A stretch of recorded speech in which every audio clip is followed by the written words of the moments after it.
Alhamdulillah, kita jumpa lagi hari ini. Kita akan masuk subtopik baru iaitu 7.2 gangguan kepada koordinasi badan.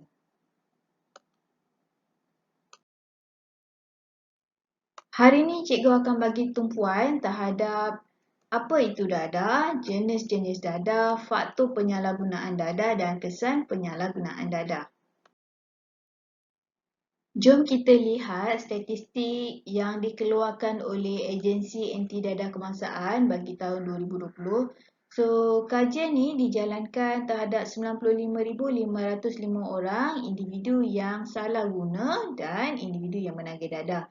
So, ini merupakan pecahan jantina yang terlibat dan kategori-kategori pekerjaan yang terlibat dalam salah guna dan ketagihan dadah. Jenis-jenis dadah yang diambil, taraf pendidikan, pecahan mengikut bangsa dan juga pecahan mengikut kategori umur. Gangguan kepada koordinasi badan sebenarnya disebabkan oleh banyak faktor. Antaranya adalah pengambilan dadah luar kawalan. So, pengambilan dadah luar kawalan ataupun penyalahgunaan dadah sebenarnya dia boleh mengganggu koordinasi badan dan boleh menyebabkan ketagihan seseorang. Okey, jadi apakah itu dadah? So, dadah dia merupakan bahan kimia yang dapat mengganggu fungsi neuron. So, apa tu fungsi neuron? So, neuron adalah sel saraf. Dengan cara melambatkan pergerakan impuls. Apa tu impuls? Maklumat yang dibawa oleh sel saraf dalam bentuk isyarat elektrik yang lemah di dalam neutron. Empat jenis dadah yang akan kita belajar hari ini iaitu penenang, perangsang, inhalan dan halusinogen. Jenis dadah yang pertama adalah penenang. Antara jenis dadah yang famous adalah barbiturat dan juga alkohol. So, pengambilan barbiturat dengan alkohol yang berlebihan ni menyebabkan mengantuk dan kurang cemas. Jadi, fungsi barbiturat, alkohol ataupun dadah jenis penenang ni sebenarnya menghalang atau melambatkan pergerakan impuls dalam koordinasi badan. Yang kedua adalah dadah jenis perangsang. Antara yang famous adalah amfetamina dengan metamfetamin. Jadi, individu yang ambil ni, dia rasa sangat yakin, sangat confident, sangat waspada terhadap apa yang berlaku dekat persekitaran dia. Dadah jenis perangsang ni, dia sebenarnya dia mempercepatkan impuls dalam koordinasi badan. Dadah yang ketiga pula, jenis inhalan iaitu bahan kimia yang disedut melalui pernafasan. Sebagai contoh, apa-apa jenis pelarut lah ataupun bahan gas. Jadi, kesan dia menyebabkan halusinasi, merosakkan otak, paru dan juga ginjal. Dan jenis dadah yang keempat adalah halusinogen.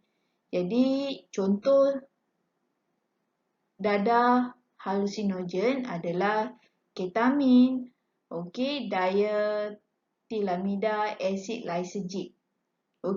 So pengambilan ketamin ataupun jenis-jenis halusinogen ni dia akan menyebabkan individu tu hayal dan dia menjejaskan persepsi, menjejaskan koordinasi otot dan dia melihat atau terdengar objek yang tidak wujud. So sebenarnya halusinogen ni dadah ni dia menyebabkan mengubah laluan impuls dalam otak.